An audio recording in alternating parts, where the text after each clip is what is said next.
الحمد لله رب العالمين وبه أستعين وأشهد أن لا إله إلا الله وحده لا شريك له وأشهد أن محمدا عبده ورسوله صلى الله عليه وعلى آله وصحبه وسلم تسليما كثيرا. أما بعد، قال شيخ الإسلام محمد بن عبد الوهاب رحمه الله: اعلم رحمك الله أنه يجب على كل مسلم ومسلمة تعلم ثلاث هذه المسائل والعمل بهن. ابھی تک اللہ کے فضل و کرم سے ہم نے جو سلسلہ شروع کیا ہے شیخ الاسلام محمد بن عبد الوہاب رحمہ اللہ کی کتاب الاصول الثلاثہ کی شرح کا، تو اس میں ان 4 مسائل کا بیان ہو گیا ہے جو سورہ عصر سے معلوم ہوتے ہیں، جن کا سیکھنا ہر مسلمان پر فرض ہے، بلکہ ہر انسان پر جن کا سیکھنا فرض ہے.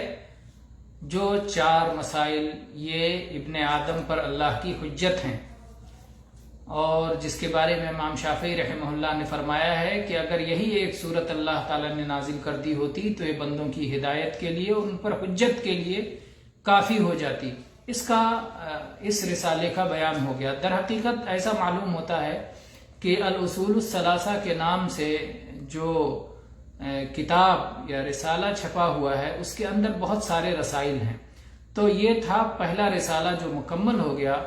شیخ الاسلام محمد بن عبد الوہاب رحمہ اللہ کا طریقہ کار یہ ہے کہ بہت مختصر لفظوں میں بڑی قیمتی باتیں کہتے ہیں، کہ لوگ پھیلا کر کے تفصیل کر کے بہت ساری باتیں کہتے ہیں لیکن ان میں برکت کم ہوتی ہے.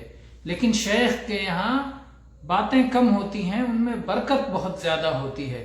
تو یہ شیخ کا معاملہ ہے. تو یہ مختصر سا رسالہ جو تمام ہوا، اب دوسرا رسالہ شروع ہونے جا رہا ہے.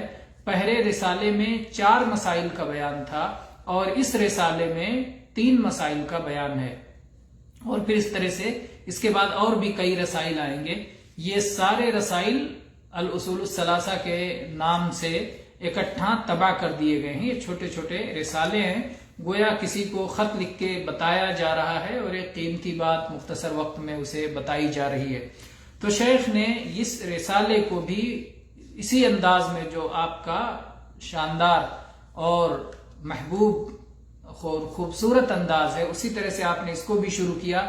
آپ نے فرمایا اعلم رحمک اللہ، خوب اچھی طرح جان لو، یقین کے ساتھ جان لو، یہ بات معلوم ہونا چاہیے، اللہ تم پر رحم فرمائے. یہ طالب علم کے لیے دعا ہے، اس رسالے کے قاری کے لیے، اس رسالے کے پڑھنے والے کے لیے، اس خط کے پڑھنے والے کے لیے دعا ہے کہ اللہ تم پر رحم فرمائے. تو گویا شیخ ایک ہمدرد اور ناصح انسان تھے، لوگوں کی ہمدردی چاہتے تھے، اور ہمدردی یہ بیان کے ذریعے سے بھی، یہ جو مسئلہ بیان کر رہے ہیں یہ خود نصح ہے اور ہمدردی ہے، اور دوسرے اللہ تعالیٰ سے دعا گو بھی ہو رہے ہیں کہ جو میں مسئلہ بیان کرنے جا رہا ہوں وہ آپ کی سمجھ میں آ جائے، آپ اس کے مطابق عمل کریں اور آپ پر اللہ تعالیٰ رحم و کرم فرمائے. تو یہ نصح کا تقاضا ہے اور یہ ہمدردی کا تقاضا ہے، اور طالب علم کے ساتھ در حقیقت یہی سلوک ایک معلم کا ہونا چاہیے، ایک مربی کا، ایک داعی کا، کہ وہ طالب علم کے ساتھ اچھے انداز میں پیش آئے. تو نبی کریم صلی اللہ علیہ وسلم کا اسوہ بھی اسی کے مطابق ہے کہ آپ نے تعلیم کے اندر رفق و نرمی کا جو انداز اپنایا ہے، کہ بہت سارے صحابہ کرام کی گواہیاں موجود ہیں کہ ہم نے آپ سے زیادہ بہترین معلم نہیں پایا. تو بہرحال اللہ کے نبی کریم صلی اللہ علیہ وسلم کی پیروی کرتے ہوئے اور آپ کی اتباع کرتے ہوئے، آپ کے اسوے کو اپناتے ہوئے شیخ نے نصح کا طریقہ اپنایا اور فرمایا اعلم رحمک اللہ، اس بات کو خوب اچھی طرح جان لو، سمجھ لو، معلوم کر لو، اللہ آپ پر رحم فرمائے. کیا معلوم کر لو؟ انہ یجب علی کل مسلم و مسلمۃ تعلم ثلاث هذه المسائل والعمل بہن، کہ ہر مسلمان مرد اور ہر مسلمان عورت پر ان 3 مسائل کا سیکھنا اور ان پر عمل کرنا فرض ہے، واجب ہے، فرض ہے، لازم ہے. یجب واجب کہتے ہیں. بعض لوگ واجب اور فرض میں فرق کرتے ہیں، اور اکثر اہل علم واجب اور فرض میں کوئی فرق نہیں کرتے. جو چیز واجب ہے وہ فرض ہے، اور جو فرض ہے وہی واجب ہے.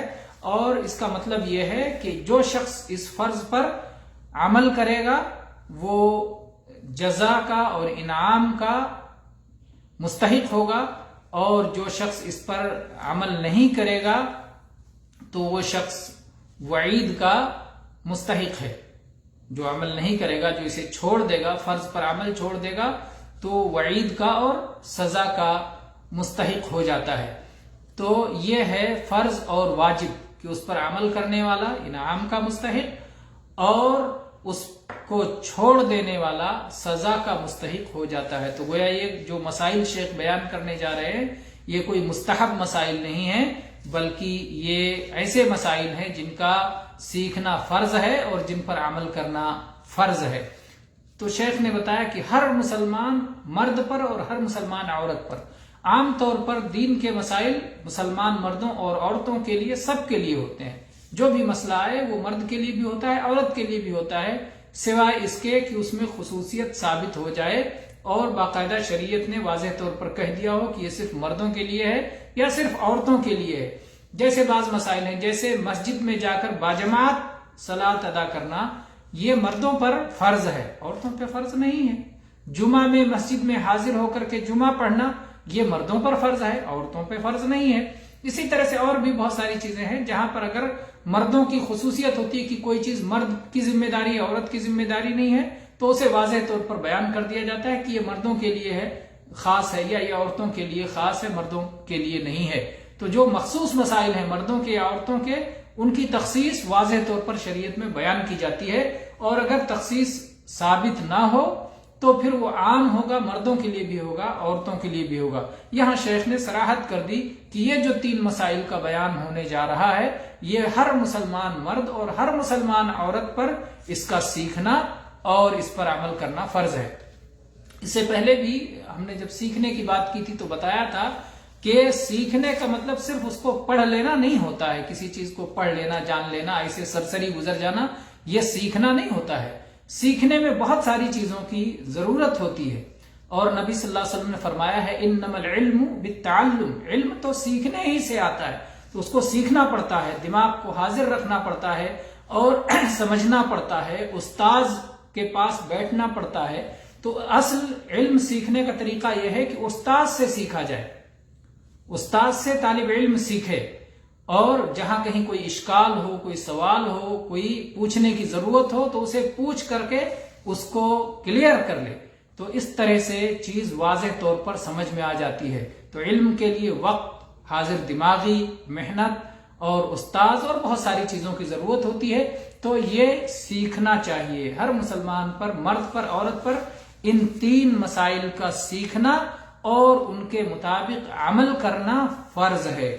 یہ 3 مسائل کیا ہیں انشاءاللہ ہم ان کو اگلے دروس میں بیان کریں گے۔ اگلے دروس میں آپ انتظار کریں، کل اور اس کے بعد کے دروس، تو انشاءاللہ ہم اس میں بتائیں گے کہ وہ 3 مسائل کیا ہیں جن کا سیکھنا ہر مسلمان مرد اور عورت پر فرض ہے۔ اور اگر یہ مسائل نہ سیکھے جائیں تو ظاہر بات ہے اس کا نتیجہ کیا ہوگا؟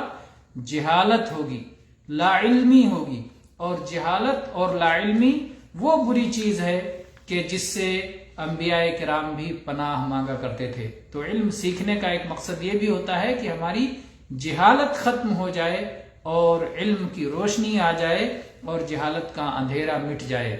تو انشاءاللہ ان مسائل کو ہم آگے بیان کریں گے۔ وآخر دعوانا ان الحمد للہ رب العالمین، صلی اللہ علی نبینا وسلم۔